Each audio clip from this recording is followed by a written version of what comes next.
உழைக்கலாம், சம்பாதிக்கலாம், எந்த தவறும் இல்லை. ஆனால் அந்த சம்பாத்தியம், அந்த உழைப்பும் எப்பொழுது இறைவனுடைய கட்டளைகளை மறக்க வைக்கிறதோ, அல்லாஹ்வுடைய கட்டளைக்கு மாறு செய்ய வைக்கிறதோ, அப்பொழுது உணர்ந்து கொள்ள வேண்டும், நாம் வழிதவறி சென்று கொண்டிருக்கின்றோம், நாம் இறைவன் தடுத்த ஹராமானவற்றை நாம் செய்து கொண்டிருக்கின்றோம். இன்றைக்கு அப்படிப்பட்ட ஒரு நிலைதான் இஸ்லாமிய சமூகத்தில் பார்க்கிறோம். இந்த பொருளாதாரத்தின் மீது உள்ள பேராசையால் சறுக்கி வர்றதை பார்க்கிறோமா இல்லையா? இதனால் ஏற்படக்கூடிய விளைவு சாதாரணமானதல்ல. இன்னைக்கு கடன் கொடுக்கக்கூடியவங்க கொடுத்துறான் லட்சக்கணக்கில், கடைசியில் அவன் பின்னால் அலைகிறான். எந்த அடிப்படையில் கொடுத்த?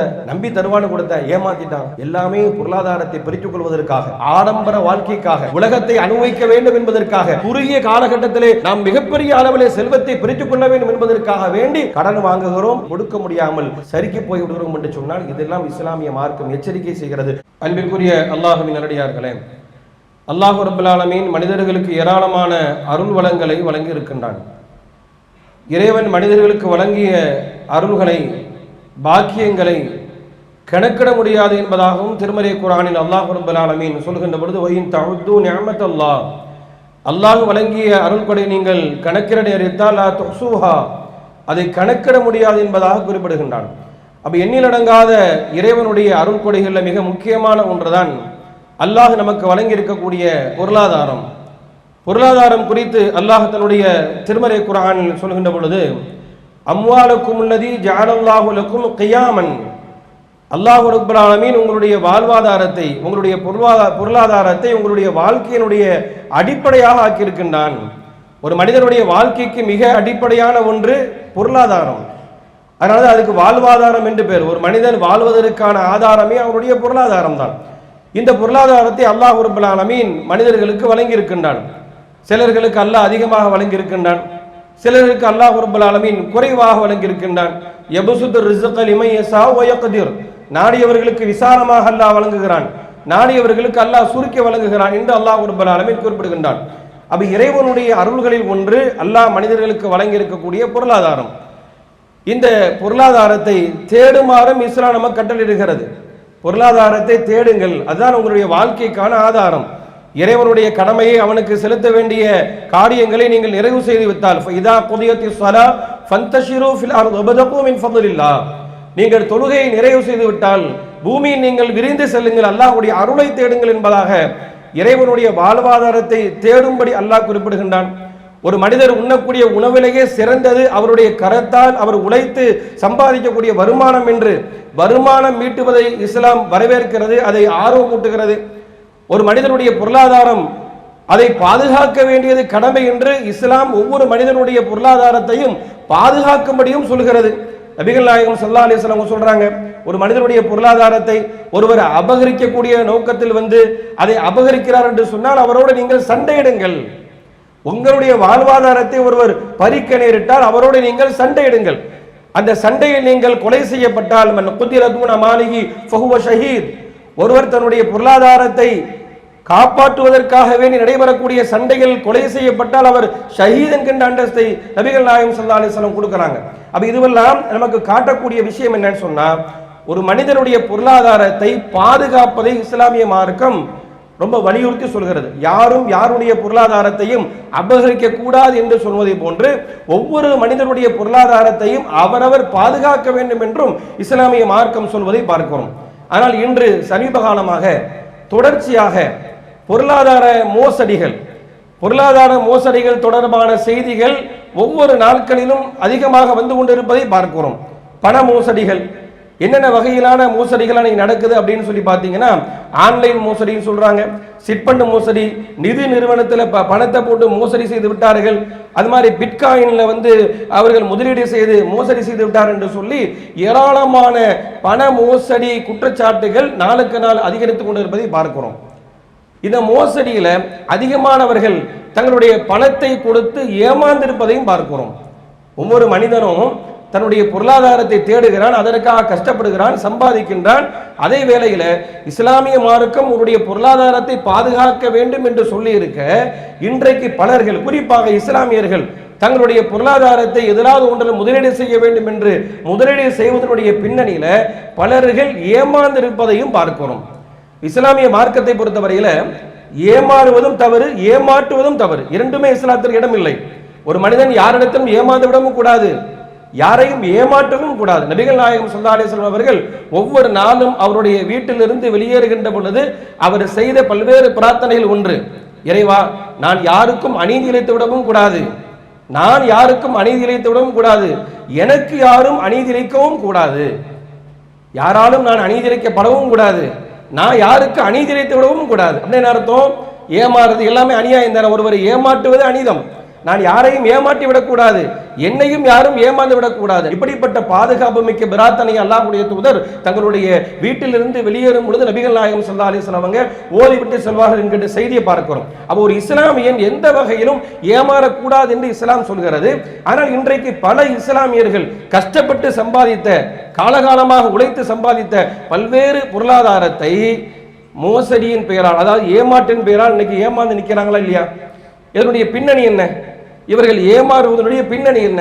ஏமாற்றக்கூடியவர்களும் சரி, ஏமாறக்கூடியவர்களும் சரி, இவர்கள் இரண்டு பேரும் செய்யக்கூடிய வேலைகள் அதனுடைய பின்னணி என்னன்னு பார்க்கின்ற பொழுது, குறுகிய காலகட்டத்தில் அதிகமான செல்வத்தை பெற வேண்டும் என்கின்ற அந்த பேராவல் என்பது, பொருளாதாரத்தை அதிகமாக திரட்ட வேண்டும் என்கின்ற அந்த பேராசை என்பது இது மாதிரியான ஏமாறக்கூடிய ஒரு சூழலை ஏற்படுத்துகிறத பார்க்கிறோம். இஸ்லாமிய மார்க்கத்தில் ஆசைங்கிற உணர்வு இருக்குது. ஒவ்வொரு மனிதனுக்கு அல்லாஹ் ரப்பல் ஆலமீன் பல்வேறு உணர்வுகளை கொடுத்திருக்கின்றான். கோபம், கருணை, அன்பு செலுத்தல் போன்ற பல்வேறு உணர்வுகள்.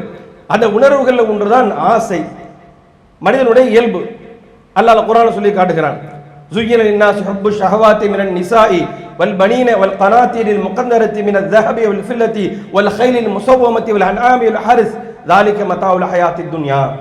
உலகத்தில் மனிதர்களுடைய ஆசை, அவளை கவரக்கூடிய பல்வேறு விஷயங்கள் அல்லாஹ் ரப்பல் ஆலமீன் உலகத்தில் வைத்திருக்கிறான். மனிதனுக்கு பல்வேறு ஆசைகள் இருக்கிறது. பொருளாதாரத்தின் மீது ஆசை இருக்கும், பிள்ளையின் மீது ஆசை இருக்கும், மனைவியின் மீது ஆசை இருக்கும். ஒரு வயோதிகர் வயதான காலகட்டத்தில் நம்ம யாருடைய உதவியும் இல்லாமல் நம்ம ரொம்ப திரகாத்திரமா இருக்கிறவருக்கு ஆசை இருக்கும். நோயா இருக்கக்கூடியவர் நமக்கு நிவாரணம் கிடைக்கணும்னு ஆசை இருக்கும். ஒவ்வொரு மனிதர்களுக்கும் ஆசை இருக்கும். அந்த ஆசையை பொறுத்தவரையில் இஸ்லாம் அதை தவறாக சொல்லவில்லை. அந்த ஆசை சில நேரங்களில் அதிகரிக்கும் பொழுது, எல்லையை தாண்டுகின்ற பொழுது அது ஆபத்திட முடிகிறது. ஷைத்தானுக்கான மனிதனை வழிகெடுப்பதற்கு ஷைத்தான் பயன்படுத்தக்கூடிய மிக முக்கியமான ஆயுதமே ஆசைதான். ஆசை வார்த்தை காட்டி என்ன செஞ்சிருவான் ஷைத்தான்? யாரையும் வேண்டுமானாலும் ஏமாற்றி விடுவான். எந்த அளவிற்கு அப்படின்னு சொன்னா, நமக்கெல்லாம் தெரிந்த வரலாறு, ஆதம் அலைஹிஸ்ஸலாம் அன்னவர்களை அல்லாஹ் ரப்பல் ஆலமீன் படைத்த பிறகு ஆதம் அலைஹிஸ்ஸலாம் அவர்களை பார்ப்பதற்காக ஷைத்தான் வருகிறான். சஹீஹ் முஸ்லிம் வரக்கூடிய செய்தி. ஆதம் அலைஹிஸ்ஸலாம் அவர்களை படைத்து அல்லாஹ் வைத்திருக்கின்றான். அவரை சுத்தி சுத்தி பார்த்து கொண்டிருக்கின்ற பொழுது வித்தியாசமான ஒன்று அவனுக்கு தென்படுகிறது. என்ன அப்படின்னு சொன்னா, இவரிடத்துல கட்டுப்படாத ஒரு தன்மை இருக்கிறது. லாமிலாக்கன், அதாவது கட்டுப்படாத ஒரு தன்மை இவரிடத்துல இருக்குது. மனிதனை பொறுத்தவரையில ஆசைகள் இருக்கும். அந்த ஆசைகளை கட்டுப்படுத்த வேண்டும் இஸ்லாம் சொல்லுது. அதை கட்டுப்படுத்தினால் இஸ்லாத்தினுடைய வரையறைக்குட்பட்டு நம்முடைய செயல்பாடுகள் இருக்கும். அது எல்லை மீறுகின்ற பொழுது கண்டிப்பாக ஒரு மனிதன் பாவத்திலே விழுந்து விடுவான். அப்ப ஷைத்தான் என்ன செய்யறான் அப்படின்னு சொன்னா, ஆதம் அலைஹிஸ்ஸலாம் அன்னவர்கள்ட்ட இருக்கக்கூடிய அந்த ஒரு பலகீனத்தை விளங்கி கொண்டுதான் அவரை வழிகெடுப்பதற்காக அவன் பயன்படுத்திய வார்த்தை என்ன? அல்லாஹ் குர்ஆனில் சொல்லி காட்டுகிறான், அன் தக்கூனா மலக்கைனி அவ் தக்கூனா மினல் ஹாலிகீன். நான் சொல்லக்கூடிய இந்த மரத்திலிருந்து நீங்கள் சாப்பிட்டால், இறைவன் எந்த மரத்தை தடுத்தானோ, எந்த மரத்தை நெருங்கக்கூடாது என்று சொன்னானோ அந்த மரத்திலிருந்து நீங்கள் கனிகளை சாப்பிட்டால் உங்களுக்கு என்ன ஏற்படும் தெரியுமா? அந்த கூனா மலக்கைனி, நீங்கள் மலக்காயிடுவீங்க. மலக்குகள் இறைவனுடைய சங்கையான படைப்பு. அப்படிப்பட்ட சங்கையான படைப்பாக நீங்கள் மாறி விடுவீர்கள். அப்படி நீங்க சங்கையான படைப்பாக மாறணும்னு சொன்னா இந்த மரத்திலிருந்து சாப்பிடுங்க. அது மட்டும் இல்ல, நீங்க காலகாலமும் நிரந்தரமாக இங்கேயே இருக்கணும்னு சொன்னா இந்த மரத்திலிருந்து சாப்பிடுங்க. ஆசை இருந்தது.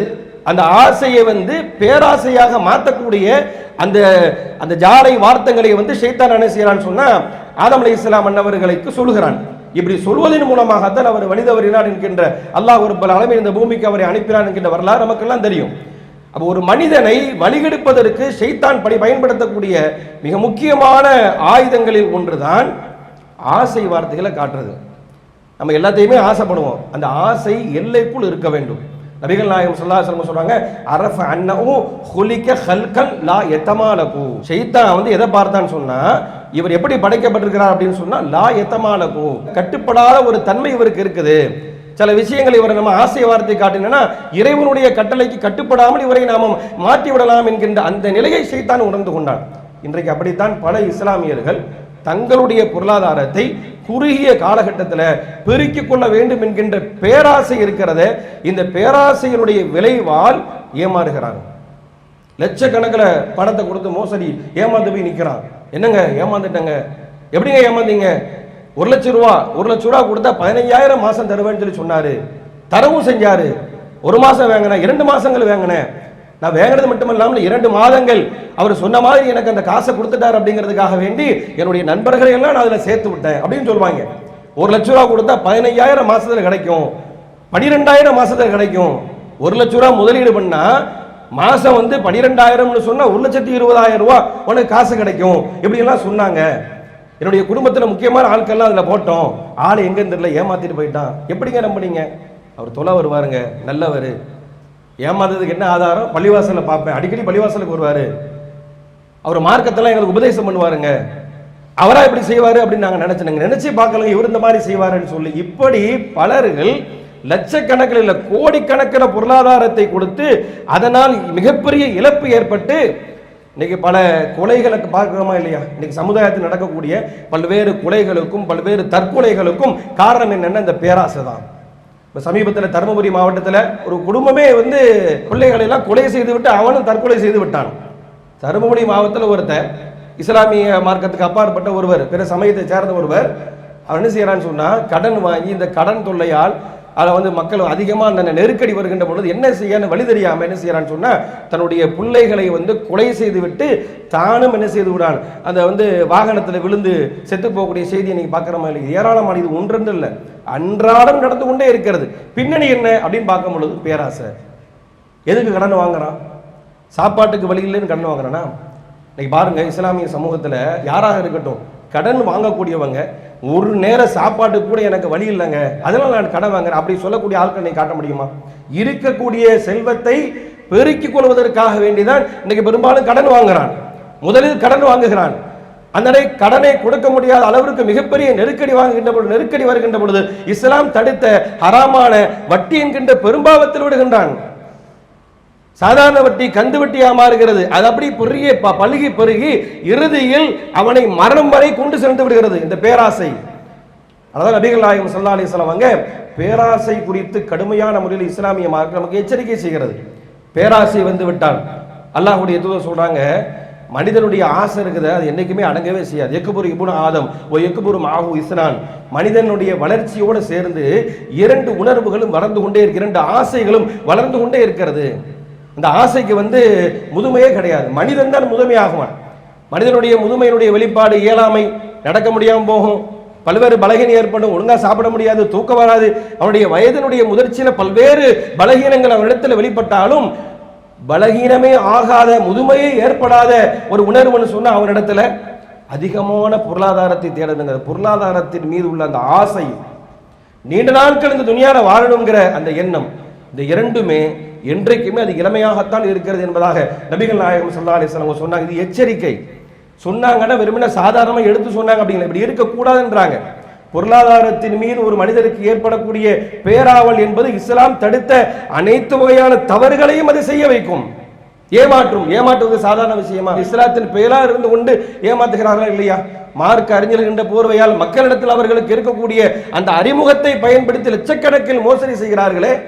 நபிகள் நாயகம் ஸல்லல்லாஹு அலைஹி வஸல்லம் சொன்னார்கள், மன் ஹஸனா ஃபலைஸ மின்னா, எவன் மோசடி செய்கிறானோ அவன் என்னை சார்ந்தவன் இல்லை என்பதாக அல்லாஹ்வுடைய தூதர் நபிகள் நாயகம் ஸல்லல்லாஹு அலைஹி வஸல்லம் எச்சரிக்கை செய்தார்களே. இந்த எச்சரிக்கை உணர்வுலாம் அவனுக்கு வராது. ஒரு பொருள் மீது அதிகப்படியான மோகம் வந்து விட்டால் மார்க்கம் அழிந்துவிடும், அவனுடைய ஈமான் கொஞ்சம் கொஞ்சமாக கருகிவிடும். இதைத்தான் அல்லாஹ்வுடைய தூதர் எச்சரிக்கை செய்கிறாங்க. எந்த ஒரு விதத்திலும் ஒரு மனிதனிடத்தில் பேராசை என்பது வந்துவிடவே கூடாது. எந்த அளவிற்கு அப்படின்னு சொன்னா நபிகள் நாயகம் ஸல்லல்லாஹு அலைஹி வஸல்லம் சொல்றாங்க, பேராசைக்கு ஒரு உதாரணம் சொல்றாங்க. பசியோடு இருக்கக்கூடிய 2 ஓநாய்களை ஆட்டு மந்தைக்குள் விட்டால் அது எப்படி கொஞ்சமும் மீதம் வைக்காமல் அனைத்து ஆடுகளையும் அழித்து விடுமோ, அது போன்று ஒரு மனிதனிடத்தில் இருக்கக்கூடிய அந்த இரண்டு உணர்வுகளை வந்து அல்லாஹ்வுடைய தூதர் வந்து பசியோடு இருக்கக்கூடிய ஓநாய்க்கு ஒப்பாக சொல்றாங்க ரசூலுல்லாஹ். அது எதை கரித்து விடும்னு சொன்னா, ஒரு மனிதனுடைய ஈமானை கரித்து விடும். ஒன்று, பொருளாதாரத்தின் மீது உள்ள அதிகப்படியான ஹிருசுல் மால், பொருளாதாரத்தின் மீது இருக்கக்கூடிய அந்த பேராசை என்பது அவனுடைய ஈமானை கரித்துவிடும்.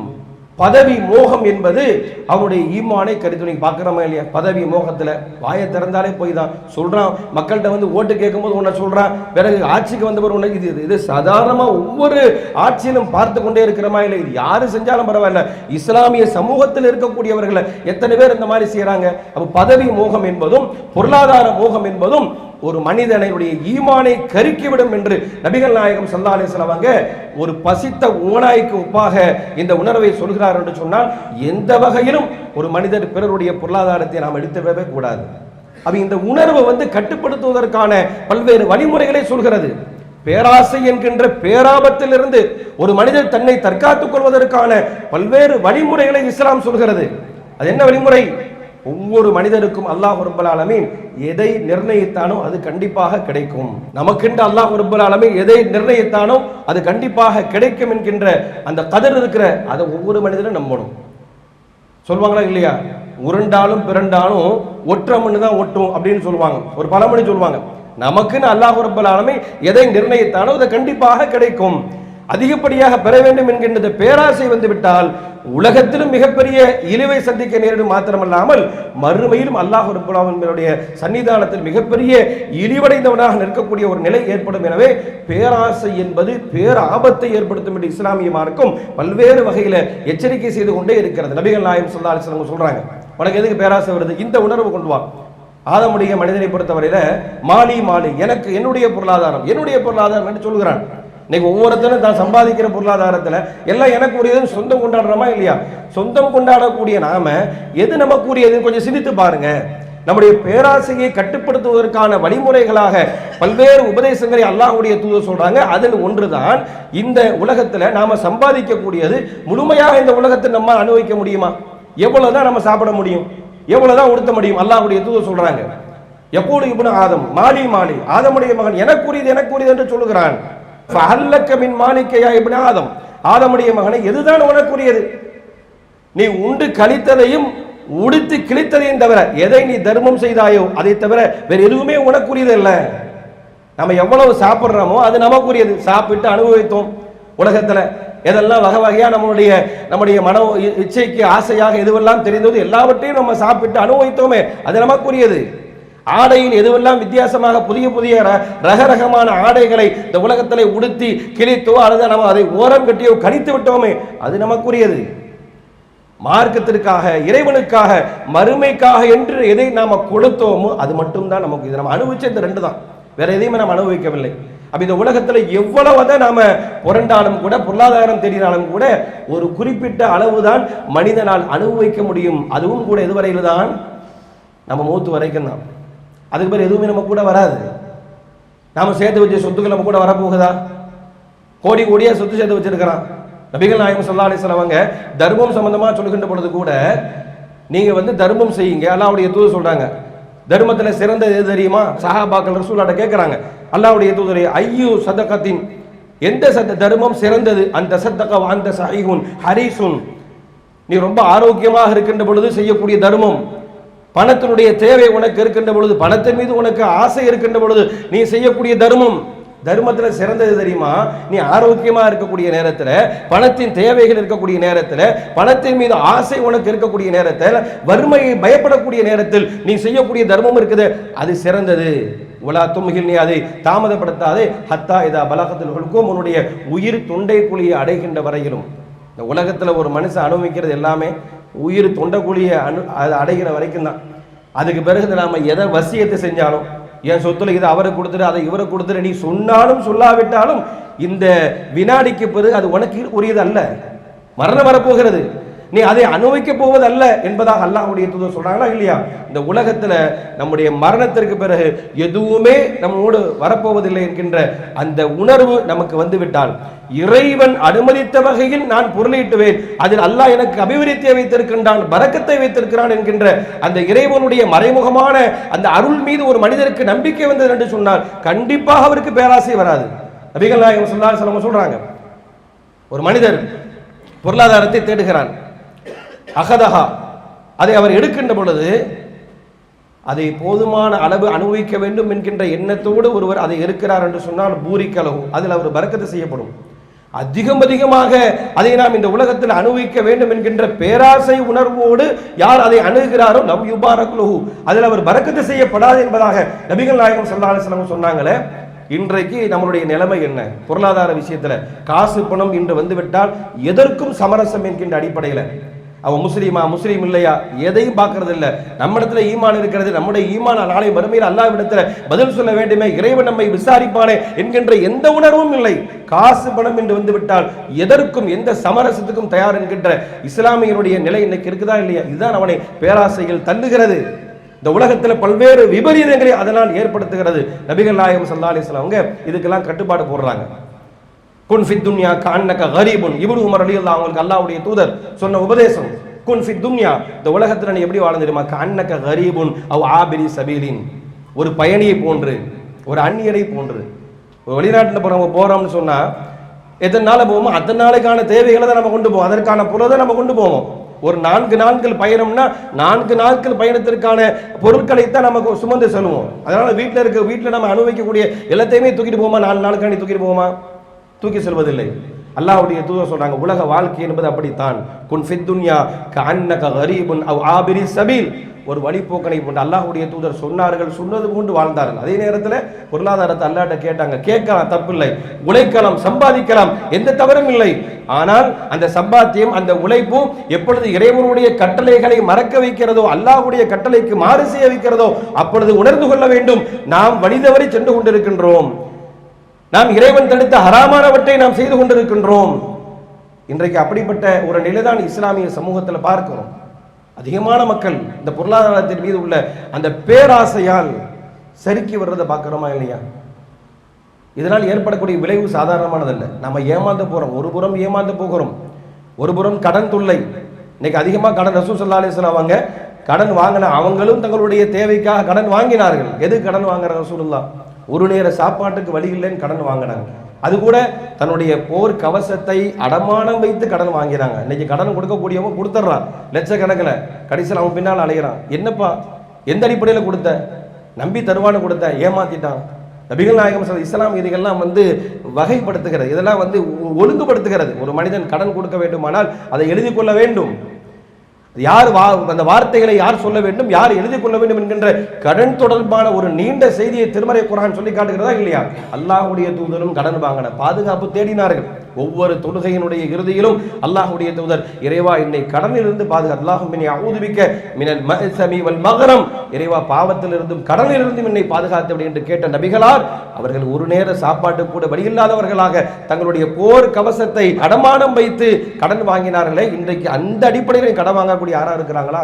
எல்லாமே பொருளாதாரத்தை பெருக்கிக் கொள்வதற்காக, ஆடம்பர வாழ்க்கைக்காக, உலகத்தை அனுபவிக்க வேண்டும் என்பதற்காக, குறுகிய காலகட்டத்திலே நாம் மிகப்பெரிய அளவிலே செல்வத்தை பெருக்கிக் கொள்ள வேண்டும் என்பதற்காக வேண்டி கடன் வாங்குகிறோம். அதில் கொடுக்க முடியாமல் சறுக்கி போய் விடுகிறோம் என்று சொன்னால் இதெல்லாம் இஸ்லாமிய மார்க்கம் எச்சரிக்கை செய்கிறது. நபிகள் நாயகம் ஸல்லல்லாஹு அலைஹி வஸல்லம் அவர்கள் இந்த பேராசை சம்பந்தமாக மிக முக்கியமான அறிவுரையா, ஒவ்வொரு நபித்தோழரிடத்திலும் பேராசை யாரிடத்திலும் எந்த வகையிலும் வந்துவிடவே கூடாது. உலகத்தில் மிகப்பெரிய அழிவிற்கான காரணமே அதுதான் என்று நபிகள் நாயகம் ஸல்லல்லாஹு அலைஹி வஸல்லம் அவர்கள் பேராசை தொடர்பாக எச்சரிக்கை செய்தார்கள் என்று சொன்னால், இது போன்ற எச்சரிக்கை உணர்வுகளை உள்வாங்கியவர்களாக இஸ்லாமிய மார்க்கம் பொருளாதாரத்திற்கென்று நமக்கு என்னென்ன நெறிமுறைகளை சொல்லியிருக்கிறது, சம்பாதிப்பதில், செலவழிப்பதில், அதை பாதுகாப்பதில், பிறருக்கு கொடுப்பதில் என்று பொருளாதாரம் சார்ந்த இஸ்லாமிய மார்க்கம் என்னென்ன உபதேசங்களை திருமறை குர்ஆன் நமக்கு சொல்லி காட்டுகிறதோ அப்படிப்பட்ட அனைத்து உபதேசங்களையும் சரியான முறையில் உள்வாங்கியவர்களாக, எந்த வகையிலும் பிறருடைய பொருளுக்கு ஆசைப்படக்கூடியவர்களாக இல்லாமல் அல்லாஹ் நமக்கு கொடுத்ததில்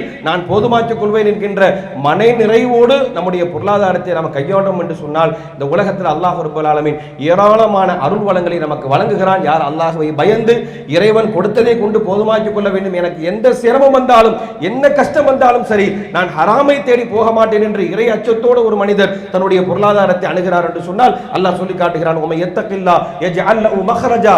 யார் அல்லாஹ்வை பயந்து வாழ்கிறார்களோ அவர்களுடைய பிரச்சனையில் இருந்து அவர்கள் வெளிவருவதற்கான வழியை அல்லாஹ் காட்டுவான். வயர்ஸுகு மின் ஹைஸு லா யஹ்தஸிப். அவர் எண்ணாத புறத்திலிருந்து அல்லாஹ் ரப்பல் அவருக்கு ஏராளமான வாழ்வாதாரத்தை வழங்குவான் என்று திருமறை குர்ஆன் சொல்லி காட்டுகிற அந்த அடிப்படையில் ஒரு இஸ்லாமியன் யாரிடத்திலும் ஏமாறவும் கூடாது, யாரையும் ஏமாற்றவும் கூடாது. இறைவன் நமக்கென்று எதை நிர்ணயித்தானோ அதை பொருந்தி கொண்டு பொருளாதாரத்தை இஸ்லாம் சொன்ன அடிப்படையிலே கையாள வேண்டும். அப்படிப்பட்ட நண்பர்களாக வந்த இறைவன் உங்களையும் என்னையுமாக்கி அருள் புரிவானாக. வ ஆகிரு தஅவானா அல்ஹம்துலில்லாஹி ரப்பில் ஆலமீன். அல்லாஹு அக்பர். அல்லாஹ்